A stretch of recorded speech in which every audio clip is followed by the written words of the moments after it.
بطعمي محزني زينا ባህልናይ ቋንቋናይ ብምፍላጥ ንፈልጦ ድምፃዊ ሃይለ መርጌታ ወዲ ማርጌ ካብዛ ዓለም እዚ ብሞት ትፈልይንሆ ማለት እዩ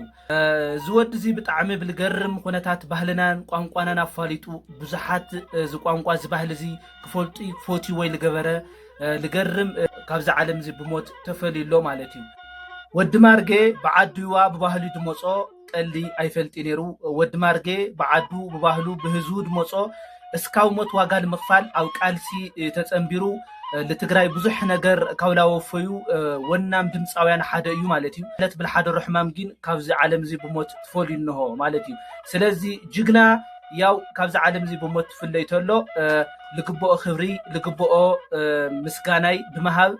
ሃሙ ልሕልፍ ኢሉ እቲ መዘከርታ ክኾነ ልግባእ ጽቡቕ ነገር ብድሕሪኡ ዝኾነ መዘከርታ ክስርሐሉ ግድን ስለዝኾነ እዚ ባህልና ቋንቋ ናይ ዳፋለጠ ጅግና ለለ ስቁሉ ከይርሳዕ ማለት እዩ ብዛጋጣሚ